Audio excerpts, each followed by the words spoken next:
أعوذ بالله من الشيطان الرجيم.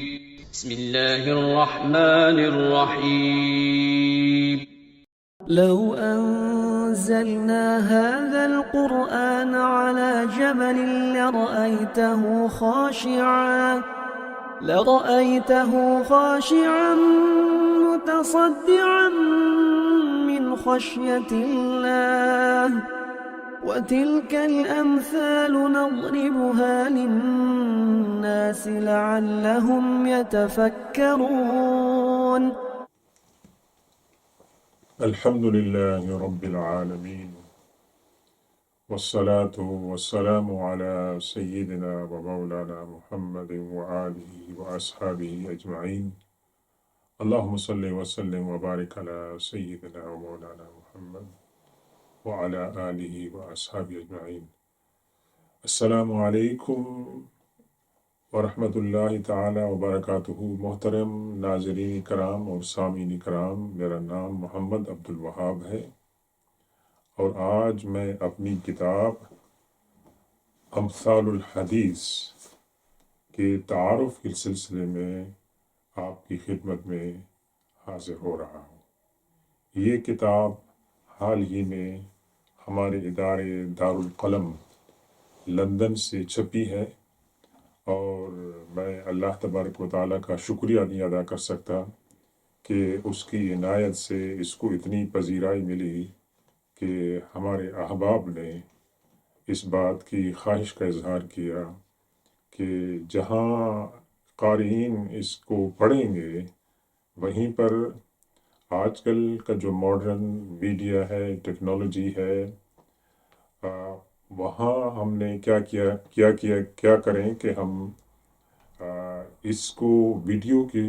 شکل میں، کتاب کے مندرجات کو ویڈیو کی شکل کے اندر ہم ریکارڈ کریں اور یوٹیوب کے اوپر پیش کریں تاکہ زیادہ سے زیادہ لوگوں کو فائدہ حاصل ہو. تو اسی غرض سے ہم آپ کی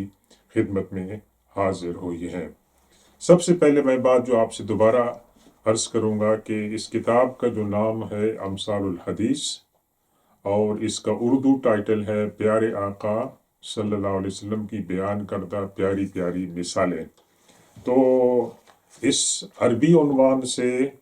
اور اس کا جو ذیل میں اردو کا جو عنوان ہے اس سے پڑھنے والے کو، سننے والے کو اور ناظرین کو اندازہ ہو جائے گا کہ یہ کتاب کس موضوع پر لکھی گئی ہے. تو یہ کتاب جناب لکھی گئی ہے حضور پاک صلی اللہ علیہ وسلم نے اپنی گفتگو میں جو مثالیں بیان فرمائیں ان کو اکٹھا کیا گیا ہے، یا حضور پاک صلی اللہ علیہ وسلم کے بارے میں صحابہ کرام نے جو مثالیں بیان فرمائیں ان تمام کو اس کتاب کے اندر اکٹھا کیا گیا ہے. تو یہ پہلی بات آپ سے عرض کرنی تھی تاکہ ذہن کے اندر سننے والوں کے، پڑھنے والوں کی یہ بات واضح ہو جائے کہ یہ کتاب کس موضوع کے بارے میں ہے. ویسے تو اس کے اندر مزید تعارف کی اور وضاحت کی ضرورت نہیں ہے، لیکن اس کے اندر ایک بات جو ہے وہ میں شروع سے عرض کر دوں کہ لفظ مثال اردو میں جو ہم استعمال کرتے ہیں کہ کسی چیز کو کسی چیز کے ساتھ تشبیہ دیتے ہیں اور اس کے اندر ہم مماثلت بیان کرتے ہیں، تو اس کے اندر ہم لفظ مثال کو استعمال کرتے ہیں. جہاں تک کہ مثال جو ہے نا اور امثال کا تعلق ہے عربی زبان کے اندر اور قرآن کے اندر اور حدیث کے اندر جو تعلق ہے، تو اس کا مفہوم ہماری اردو زبان کے مفہوم سے بہت زیادہ وسیع ہے. اور اس کے اندر میں آپ کو یعنی یہاں پر یہ عرض کر دوں کہ عربی زبان کی ڈکشنری کے اندر مثال اور مثل اور اس کے جو ڈیریویٹیوز ہیں، مشتقات ہیں، ان کے تقریباً 30 سے زیادہ معنی جو ہیں وہ درج کی گئے ہیں،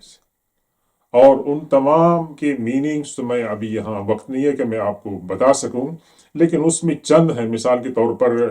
اس میں برابری، مماثلت، صورت، صفت، نمونہ،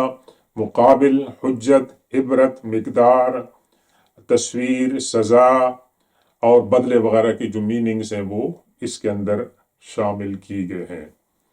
صاحب لسان العرب ابن منظور نے اس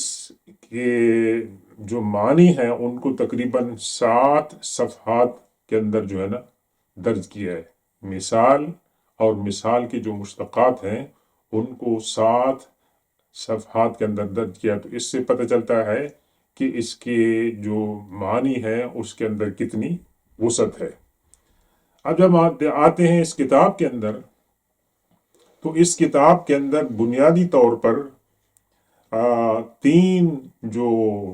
کیٹیگریز ہیں، اصناف ہیں مثال کی، وہ جمع کی گئی ہیں۔ ایک تو وہ مثال ہے کہ جب ہم کسی چیز کو کسی چیز کے ساتھ تشبیہ دیتے ہیں اور اس کے اندر لفظ مثال استعمال ہوتا ہے، لفظ کاف استعمال ہوتا ہے، کأنہ استعمال ہوتا ہے، اور دوسرے جو ادوات ہیں، جو حرف ہیں جن کے ذریعے تشبیہ دی جاتی ہے، وہ استعمال ہوتے ہیں۔ تو ایک تو وہ ہے مثال کے معنی میں۔ دوسرا مثال کا معنی جو عربی زبان میں ہے، احادیث کے اندر ہے، قرآن کے اندر ہے، وہ ہے کہ حضور پاک صلی اللہ علیہ وسلم کی ایسی احادیث جو مشہور ہوئیں، جو مختصر سی ہیں، جو ضرب المثل اور پروورب کے طور پر جو ہے وہ مشہور ہو گئی ہے۔ تو یہ تو دونوں کے دونوں یہ معنی بھی اس کے اندر استعمال ہوتے ہیں۔ اور تیسرا معنی جو ہے، جس کو تقریباً تمام وہ لوگ کہ جنہوں نے امثال الحدیث پہ عربی میں لکھا ہے، وہ کہتے ہیں کہ مثال کے ایک معنی علم و حکمت اور دانائی کی بھی ہے اس سے۔ تو وہ معنی بھی اس کتاب کے اندر شامل جو ہے وہ کیے گئے ہیں۔ اور مثال کا جو مطلب ہے کہ یہ لفظ ہے اور اس کا جو استعمال ہے، یہ عربی زبان میں، اردو زبان میں صرف نہیں بلکہ ہر دور کے اندر، ہر معاشرے کے اندر، اور دنیا کی تمام جو تہذیبوں کے ورثے ہیں، ان کی علامت کے طور پر اس کو شمار کیا جاتا ہے۔ اور یہ انسانی معاشرے کی ادب اور اس کی ثقافت کا ایک اہم جو ہے مظہر ہے۔ اس لیے شاید ہی دنیا کی کوئی زبان ہو اور کوئی ایسی ثقافت ہو جس کے اندر مثالیں جو ہیں وہ موجود نہ ہوں۔ لیکن پھر ہم نے دیکھتے ہیں کہ عربی زبان کے اندر جو ہے اس کے اندر بہت زیادہ وسعت کی گئی ہے۔ یہ کتاب میں دعویٰ نہیں کر رہا ہوں کہ یہ امثال الحدیث پہ پہلی کتاب ہے۔ امثال الحدیث پہ ہمارے متقدمین علماء نے بہت کام کیا ہے ماشاءاللہ، اور بہت سی کتابیں جو ہیں وہ انہوں نے لکھی ہیں۔ اس وقت میں تمام کا تذکرہ تو نہیں کر سکتا ہوں، لیکن چند ایک کا میں کرتا ہوں، اور اس کے اندر مختلف 3 یا 4 قسم کی احادیث کی کتابیں ہیں جس میں امثال الحدیث کو درج کیا گیا ہے۔ ایک قسم تو وہ ہے کہ جس میں صرف امثال الحدیث جو ہے وہ درج کی گئی ہے، اور اس کے اندر ہمیں ملتی ہیں مثال کے طور پر مشہور محدث حکیم الترمذی، ان کی کتاب ہے الامثال من الکتاب والسنہ، اور اس کے اندر انہوں نے قرآن سے مثالیں لی ہیں، حدیث پاک سے لی ہیں، اور جو علماء تھے، فقہاء تھے، خلفاء راشدین تھے، ان سے انہوں نے مثالیں جو ہیں وہ لے کر اپنی کتاب کے اندر وہ شامل کی ہیں۔ ہمیں اور بھی بہت سے اس طرح کے مصنفین ملتے ہیں، لیکن ان میں ایک دوسرے بہت ہی مشہور جنہوں نے اس موضوع پر کام کیا ہے، اور وہ ہیں ابو الشیخ الاصبہانی، 369 ہجری میں جن کا وصال ہوا۔ ان کی کتاب الامثال فی الحدیث النبی صلی اللہ علیہ وسلم، یہ اس سے میں نے بہت زیادہ فائدہ اٹھایا ہے، اس کو کنسلٹ کیا ہے، اور ان کی یہ پوری کی پوری کتاب جو ہے یہ امثال الحدیث پر ہے، اور انہوں نے اس کو کتاب کو 2 حصوں میں تقسیم کیا ہے۔ ایک کا انہوں نے کیا نام رکھا ہے، ما حفظ عن رسول اللہ صلی اللہ علیہ وسلم۔ یہ بہت ہی خوبصورت تعریف کی ہے شیخ اصبہانی میں وہ کہتے ہیں کہ جو بات بھی حضور پاک صلی اللہ علیہ وسلم کی گفتگو محفوظ رہ گئی ہے وہ مثال کہلاتی ہے۔ تو آپ اس کو اس معنی میں لے سکتے ہیں کہ دانائی کی جو باتیں ہیں وہ بھی اس کے اندر آ گئی ہیں، ضرب الامثال بھی اس کے اندر آ گئی ہیں، اور جو مثالیں ہم نے یہاں پر درج کی ہیں جس کے اندر آپ ایک چیز کو دوسری چیز کے ساتھ آپ تشبیہ دے رہے ہیں، تو وہاں پر آپ کاف کا لفظ، مثال کا لفظ استعمال کرتے ہیں، تو دونوں کے درمیان جو مشترکہ عنصر ہوتا ہے اس کو آپ ظاہر جب کرتے ہیں تو وہ آپ استعمال کرتے ہیں۔ تو شیخ اصبہانی کا یہ جو جملہ ہے کہ ما حفظ عن رسول اللہ صلی اللہ علیہ وسلم فصار مثلا، کہ جو بات بھی حضور صلی اللہ علیہ وسلم سے محفوظ رہ گئی ہے وہ بطور مثال استعمال ہوئی ہے۔ اور اس کے اندر میں آپ کو ایک حدیث پاک دوسری بھی کہتا ہوں، حضرت عبداللہ بن عمرو بن عاص رضی اللہ تعالیٰ عنہ کی مشہور حدیث ہے کہ انہوں نے فرمایا اقلت عن رسول اللہ صلی اللہ علیہ وسلم الف مثل، کہ میں نے حضور پاک صلی اللہ علیہ وسلم سے 1000 مثالیں جو ہیں وہ سمجھی ہیں، میں نے اکٹھی کی ہیں۔ یعنی حضور پاک صلی اللہ علیہ وسلم جب بات گفتگو فرماتے تھے تو حضرت عمرو بن عاص رضی اللہ تعالیٰ عنہ جو ایک بہت بڑے محدث بھی ہیں وہ اس کو ریکارڈ کرتے تھے، اور اس میں وہ کہتے ہیں کہ میں نے 1000 حدیثیں ایسی جمع کی ہیں کہ جو مثال کے طور پر استعمال ہوتی ہیں، اور مثال کے طور پر یعنی اس کے اندر ضرب المثل بھی ہے، حکمت اور دانائی کی باتیں بھی ہیں، اور جس کے اندر حضور پاک صلی اللہ علیہ وسلم نے کسی چیز کو کسی اور چیز کے ساتھ تشبیہ دی ہے تو وہ بھی انہوں نے اس کے اندر شامل کی ہے۔ اب میں آپ کو ایک بات بتا رہا ہوں کہ قرآن و حدیث کے اندر ضرب الامثال کی کیا اہمیت ہے۔ تو یہ تو ہم جانتے ہیں قرآن پاک کی جب ہم تلاوت کرتے ہیں کہ قرآن پاک کے اندر جو ہے نا یہ لفظ آتا ہے کہ تلک الامثال نضربها للناس، یہ مثالیں ہم لوگوں کے لیے بیان کرتے ہیں۔ تو وہاں پر بھی قرآن کے اندر جو لفظ مثال استعمال ہوا ہے اس سے یہ ضروری نہیں ہے کہ ایک چیز کو دوسری چیز کے ساتھ تشبیہ دی رہی ہے، بلکہ ایک حکمت کی بات ہوتی ہے، اور وہ حکمت کی بات یا کہیں پر کسی قوم کا تذکرہ ہوتا ہے، اور اس تذکرے کے بعد قرآن پاک فرماتا ہے کہ تلک الامثال نضربها للناس وما يعقلها الا العالمون، کہ ہم یہ مثالیں لوگوں کے لیے بیان کر رہے ہیں، یعنی لوگوں کے جو واقعات ہیں بطور کہاوت کے ہیں، بطور قصے اور واقعہ کے ہیں، لیکن اس کے اندر ایک عبرت بھی ہے، اور ہم اس کو استعمال کر رہے ہیں، بیان کر رہے ہیں لوگوں کے لیے کہ لوگ ان سے عبرت حاصل کریں۔ تو یہ تو آپ سمجھیں کہ قرآن کے اندر اور حدیث کے اندر مثالوں کی اہمیت کیا ہے۔ دوسری بات جو میں آپ سے عرض کرنا چاہتا ہوں کہ جس سے ہمیں مثال قرآن حدیث پاک میں مثال کی اہمیت جو ہے وہ ہمیں ظاہر آتی ہے کہ حضور پاک صلی اللہ علیہ وسلم نے جب دعوت کا کام شروع کیا تو آپ کہاں پر تشریف لے گئے تھے؟ آپ کوہ صفا پہ چڑھے تھے بس، اور وہاں جو آپ نے لوگوں سے خطاب فرمایا، کیونکہ آپ لوگوں کی عربوں کی نفسیات کو، معاشرت کو آپ سمجھتے تھے، اور آپ بطور مقرر، بطور خطیب، یہ بات آپ کے کمال پہ دلالت کرتی ہے، آپ کی فصاحت پہ دلالت کرتی ہے کہ آپ نے ان سے کیا فرمایا۔ پہاڑ کی چوٹی پہ آپ کھڑے ہیں، لوگ نیچے کھڑے ہیں، آپ ان سے فرما رہے ہیں کہ لوگوں تم مجھے یہ بتاؤ، اگر میں تم یہ کہوں کہ پہاڑ کے دامن میں ایک دشمن ہے جو تمہارے اوپر حملہ کرنا چاہتا ہے، کیا تم میری بات کو مانو گے؟ تو سب نے کہا تھا کہ ہم نے آپ کو جھوٹ بولتے ہوئے نہیں سنا ہے۔ تو آپ نے کیا فرمایا تھا کہ میں تمہیں ایک اندیکھے دشمن کے بارے میں بتا رہا ہوں، وہ کیا ہے؟ موت کے بعد قیامت نے آنا ہے، اور قیامت کے اندر تم نے حساب کتاب جو ہے دینا ہے۔ تو دیکھیں آپ یہاں پر حضور پاک صلی اللہ علیہ وسلم میں تمثیلی انداز کے اندر لوگوں سے خطاب ہوئی ہے، اور اس سے ہمیں کیا پتہ چلتا ہے کہ جب آپ نے یہ تمثیل استعمال فرمائی تو جو لوگ سمجھنے والے تھے ان کو آپ کا مدعا جو ہے وہ سمجھ آ گیا کہ آپ کیا فرمانا چاہتے ہیں۔ اس کے اندر آپ کی فصاحت و بلاغت بھی ہے، اس کے اندر آپ کا کمال خطابت بھی ہے، اس کے اندر یہ بات پتہ چلتی ہے کہ آپ جو تھے عربوں کی نفسیات کو اور ان کی معاشرت کو، ان کی تہذیب و ثقافت کو سمجھتے تھے اور اس کو بہتر طور پر استعمال کرنا بھی جانتے تھے۔ لیکن حضور پاک صلی اللہ علیہ وسلم نے، جس طرح ہم نے ابھی حضرت عمرو بن عاص رضی اللہ تعالیٰ عنہ کی روایت کردہ حدیث پڑھی ہے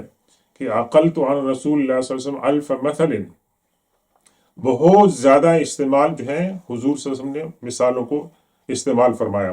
تو یہ اس کتاب کے اندر میں نے تقریباً اس کے اندر 560 صفحات کی یہ کتاب ہے، اور اس کے اندر ہم نے کوشش کی ہے کہ جتنی سے زیادہ امثال الحدیث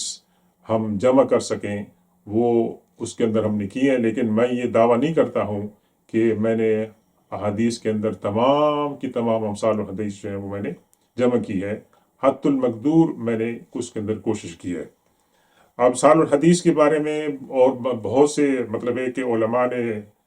متقدمین علماء نے کام کیا ہے، ہمارے عصر حاضر میں بھی لوگوں نے کام کیا ہے، لیکن میں آپ سے یہ عرض کرتا ہوں کہ اس کتاب کے اندر میں نے کون سا اسلوب اختیار کیا ہے۔ اس کتاب کو میں نے 2 حصوں میں تقسیم کیا ہے جی۔ پہلا حصہ ایسی 100 احادیث پر مشتمل ہے کہ جو حضور پاک صلی اللہ علیہ وسلم کی احادیث بطور ضرب المثل مشہور ہو گئی ہیں۔ وہ مختصر سی احادیث ہیں، لیکن اس کے اندر علم و حکمت کے اتنے معانی ہیں کہ ہر ایک حدیث ایسی ہے کہ جس کے اوپر ایک پورا باب لکھا جا سکتا ہے۔ مثال کے طور پر یہ ایک مشہور حدیث ہے، انما الاعمال بالنیات، نیتوں کا دار مدار جو ہے وہ اعمال کا دار مدار نیتوں پر ہے۔ اب یہ جو حدیث ہے یہ مثال کی تعریف کے اندر آتی ہے کہ یہ جملہ حضور پاک صلی اللہ علیہ وسلم نے پہلی مرتبہ بیان فرمایا اور آپ کا یہ جملہ ایک ضرب المثل بن گیا، اور اس کے اندر علم و حکمت کی باتیں بھی ہیں۔ تو یہ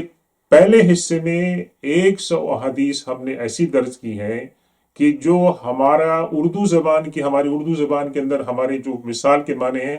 وہ اس کے اوپر اپلائی نہیں ہوتے ہیں، کیونکہ ہم اردو زبان میں تو کہتے ہیں نا کہ یہ چیز اس کی طرح ہے، تو ہم اس کے اندر اس کی مشابہت اور مماثلت دیتے ہیں۔ لیکن 100 احادیث جو پہلے حصے میں بیان کی گئی ہیں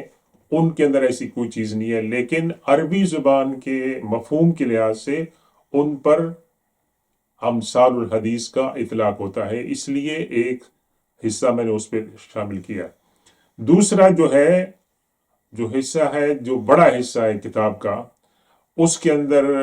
قرآن پاک کے بارے میں ہے، اسلام کے بارے میں ہے، حضور پاک صلی اللہ علیہ وسلم کے بارے میں ہے، دنیا کے بارے میں ہے، جنت اور دوزخ کے بارے میں ہے، اور دیگر ایسے جو مطلب ہے کہ موضوعات ہیں، ان کے اندر الگ الگ ترتیب کے ساتھ جو ہے میں نے دوسرے حصے کے اندر ایسی حدیث کو شامل کیا ہے کہ جو امثال الحدیث کہلاتی ہیں۔ اب تیسری بات میں آپ سے دوسری عرض کرتا جاؤں کہ میرا سٹائل اور میرا اسلوب اس کتاب کو لکھنے کے اندر کیا رہا ہے۔ میں نے کیا کیا ہے کہ پہلے میں نے احادیث کو مختلف ابواب کے اندر تقسیم کیا ہے، اور پھر میں نے کیا کیا ہے کہ سب سے پہلے حدیث کے متن کو میں نے درج کیا ہے، اور اس کے بعد میں نے سیدھا الفاظ کو مفردات الحدیث کے ہیڈنگ کے ساتھ میں نے درج کیا ہے کہ جو اہم الفاظ ہیں، کی ورڈز ہیں اس کے اندر، وہ میں نے درج کیے ہیں اور ان کی میننگز درج کی ہیں۔ اور اس کے بعد پھر میں نے تیسرے حصے میں نے ان کا جو ترجمہ تھا سلیس زبان کے اندر بیان کیا ہے، اور ساتھ میں نے یہ بھی لکھا ہے کہ یہ حدیث جو ہے اپنی سند کے لحاظ سے کتنی صحیح ہے، اس کے اندر کوئی راوی جو ہے ایسے ہیں کہ جن کے اوپر کوئی مطلب ہے کہ اعتراض ہو سکتا ہے یا اس کی صحت پر اعتراض ہو سکتا ہے، تو اس کو بھی میں نے شامل کیا ہے۔ لیکن میں نے ایک بات نہیں کی، کیوں نہیں کی کہ کتاب کی ضخامت کی ڈر کی وجہ سے کہ اگر ایک حدیث مثال کے طور پر مجھے بخاری میں ملی ہے یا مسلم میں ملی ہے، تو بعض اوقات تو میں نے لکھ دیا ہے کہ متفق علیہ دونوں میں موجود ہے۔ اور اسی طرح وہ امام ترمذی نے اس نے کچھ ذکر کیا ہے، ابن ماجہ نے ذکر کیا ہے، امام احمد بن حنبل، تو میں نے تمام کو شامل نہیں کیا کیونکہ ریفرنسز دینے سے یہ کتاب کی ضخامت جو ہے اس کا ڈر تھا کہ وہ بڑھ جائے گی، اس لیے میں نے وہ شامل نہیں کیا۔ اور مفردات الحدیث میں نے اس لیے دی ہیں کہ ہمارے جو قاری صاحبان، جو لوگ پڑھنے والے ہیں، اس کتاب کو پڑھنے والے ہیں، ان کے اندر عربی زبان کا اور قرآن پاک کا اور حدیث پاک کے جو معانی ہیں ان کو سمجھنے کی ایک شوق پیدا ہوگا، اور جب وہ ترجمے پر جائیں گے تو ان کو آسانی ہوگی، دقت نہیں ہوگی حدیث پاک کو سمجھنے کی۔ تو یہ اردو زبان میں ایک منفرد کاوش ہے، اور اس میں حضور پاک صلی اللہ علیہ وسلم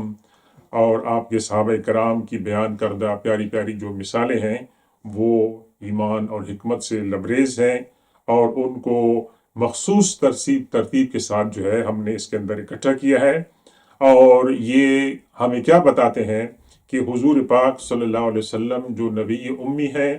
ان کی عدیم المثال فصاحت اور بلاغت کا مظہر ہیں، اور یہ کہ حضور پاک صلی اللہ علیہ وسلم معلم انسانیت ہیں، اور آپ نے اپنی امت کو اور صحابہ کرام کو دین کی جو اہم تعلیمات ہیں وہ سمجھانے کے لیے آپ نے امثال الحدیث کو بہت ہی مؤثر انداز کے اندر جو ہے وہ استعمال فرمایا۔ اور قرآن پاک کی طرح، امثال القرآن کی طرح امثال الحدیث نے بھی عربی ادب کو، عربی شاعری کو متاثر کیا ہے، اور حضور پاک صلی اللہ علیہ وسلم نے جو الفاظ استعمال فرمائے تھے وہ بعد میں عربی ادب کے اندر جو ہے نا وہ حصہ بن گئے۔ مثال کے طور پر ایک جنگ کے موقع پر حضور پاک صلی اللہ علیہ وسلم نے کیا فرمایا؟ الآن حمی الوتیس، اب تنور جو ہے وہ گرم ہو گیا ہے۔ یہ اس وقت آپ نے جملہ فرمایا کہ جب مسلمان اور ان کے مخالفین کے درمیان جنگ عروج پر پہنچ گئی، تو حضور صلی اللہ علیہ وسلم نے یہاں پر تشبیہ دی، لیکن بغیر تشبیہ کے الفاظ کو استعمال کرتے ہوئے، اور یہ فصاحت و بلاغت کے اندر یہ کمال ہے کہ آپ نے تشبیہ یہاں دی ہے، کس کو؟ جنگ کو تشبیہ دی ہے تنور کے ساتھ، کہ جب تنور گرم ہو جاتا ہے تو آپ وہاں پر کیا کرتے ہیں؟ آپ ہنڈیاں بناتے ہیں یا روٹی بناتے ہیں۔ تو اسی طریقے سے جنگ جو ہے یعنی وہ تیار ہو گئی ہے اور اپنے عروج پر ہے، اور اب جو ہے کس کا مقام ہے؟ اب یہ رک نہیں سکتی ہے، اب جو جنگ کا مقصد ہے وہ پورا ہو جائے گا۔ تو حضور پاک صلی اللہ علیہ وسلم نے ایسی جو استعمال فرمائے وہ ضرب المثل بن گئے، اور عربی زبان کے اندر اور عربی شاعری کے اوپر اس نے جو ہے نا اثر جو ہے وہ چھوڑا ہے۔ ویسے ہمارے متقدمین علماء نے ماشاءاللہ، جیسے میں نے آپ کو کچھ مثالیں بتائی ہیں، بہت ہی انتہائی محنت کے ساتھ ایسی احادیث کو اکٹھا کیا، اور انہوں نے جو ہے نا ہمارے سامنے جو ہے نا پیش کیا ہے۔ آج وہ ہمارے سامنے موجود ہیں، ہم ان کو استعمال کرتے ہیں۔ اسی طریقے سے ہمارے موجودہ دور میں عصر حاضر کے اندر بھی جو ہے محققین نے جو ہے نا اس کے جو فنی اور ادبی پہلو ہیں فصاحت اور بلاغت کے، ان پر انہوں نے کام کیا ہے۔ ویسے تو یہ مجھے امید ہے کہ اللہ تبارک و تعالی جو ہے حدیث پاک اور سیرت کی جو ایک ناچیز سی معمولی سی خدمت کی گئی ہے، اللہ تعالیٰ اس کو قبول فرمائے گا، اور ہمارے جو ناظرین ہیں، ہمارے سامعین ہیں، ہمارے جو قارئین ہیں، انشاءاللہ اس سے وہ مستفید ہوں گے۔ آج تو یہ تعارف تھا ہمارا اس کے کتاب کے سلسلے میں، پہلا ہمارا یہ سیشن تھا۔ انشاءاللہ اس کے بعد ہماری آپ سے ملاقات ہوگی جب ہم امثال الحدیث کے اندر ایک ایک حدیث آپ کی خدمت میں جو ہے نا پیش کریں گے، اس کے ترجمے کے ساتھ، اس کے اندر جو اور اہم پہلو ہیں ان کے ساتھ انشاءاللہ حاضر ہوں گے۔ اس وقت تک اجازت ہو۔ اللہ تعالی ہم سب کا حامی و ناصر ہو۔ والسلام علیکم ورحمۃ اللہ تعالی وبرکاتہ۔